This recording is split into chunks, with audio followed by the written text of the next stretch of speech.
Ralph is up. Ralph says, question, I'm sure if this has been covered before. However, I could not find it in any of your videos. Okay, this is a question I was actually basically just talking about a second ago, Ralph. PO boxes for business location. I heard some say that Google will bash you for that, and yet I see you guys are using a PO box. Yes, sir. I'm asking because I have a client in the distant suburbs of Minneapolis. They need to rank in Minneapolis metro area. They used to have an MPLS PO box, but dropped it because they heard that Google frowns upon PO boxes. Can you enlighten me? Thanks. Yeah, Google says they don't like it, but they also don't like you building links, right? They don't like you doing SEO. You do that too, don't you, Ralph? And Ralph, I'm not picking on you, buddy. I'm just saying, like, yes, Google does frown on that, but Google also frowns on SEO. Google frowns on link building. Google frowns on pretty much everything that we do to try to manipulate search engine rankings. So I would just put that out of your mind. You know, white hat versus black hat. Fuck that. There are no hats. SEO is SEO, period. Okay. Google frowns on any SEO except for publishing content and just expecting like everybody to go link to it naturally and read it and love it and all that kind of stuff. Well, good luck with that. You know what I mean? And so my point is SEO is SEO. So don't worry about it. Now, as far as the PO boxes, yeah, they say that they, frown on it, but it still works. They are getting more. It's becoming more difficult sometimes to verify listings. What I recommend that you do if you're going to set up a PO box is that you use a new Gmail account, a persona-based account. Don't do it under the primary business account. Don't do that. Create a profile, a new Gmail account. Flesh out the profile. Set up the Google Plus profile. Do all the stuff to make it look real.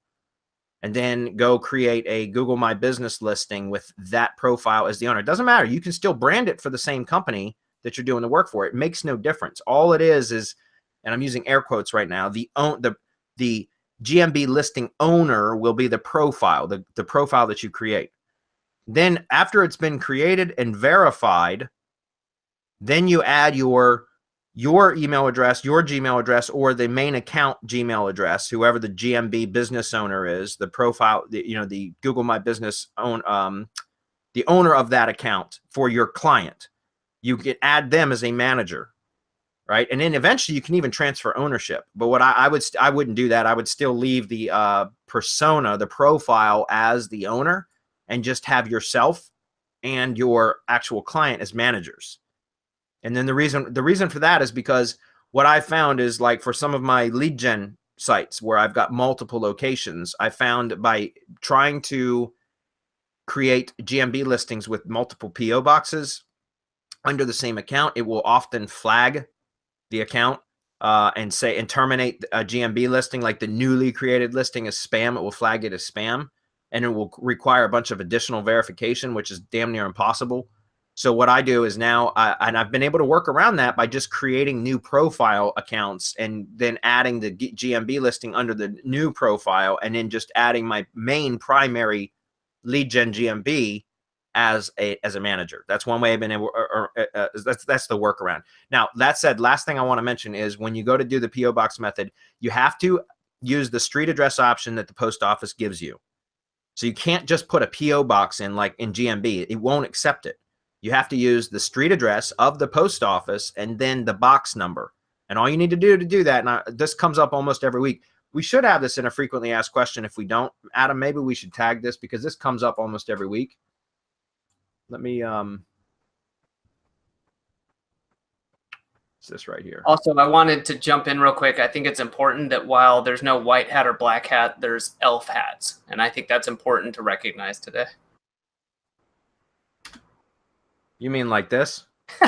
Yes. Thank you. White hat, black hat, or elf hat SEO. There you go. Those are ears, right? Okay, that's what, because yeah, that shit cracks me up. Anyway, sorry. Elf hat SEO. All right, let me go back to being serious. All right, so here is the PDF, guys. This is, you can get this at the post office. They'll hand it to you. You just got to ask for it, or you can download this, print it out yourself, fill it out ahead of time, and that's it. It doesn't cost anything extra.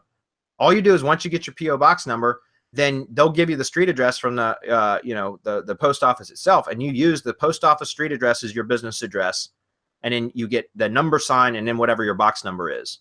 And that's all you got to do. Okay. So, anyways, I'm going to drop this on the page. Wow, we got a lot of questions, and we're already at 5:10. We gotta rock and roll. Okay, this is the PO box street address option. You know, while you're doing that, it's just funny that Google tells you a whole bunch of things that you're not supposed to do, or that you should do.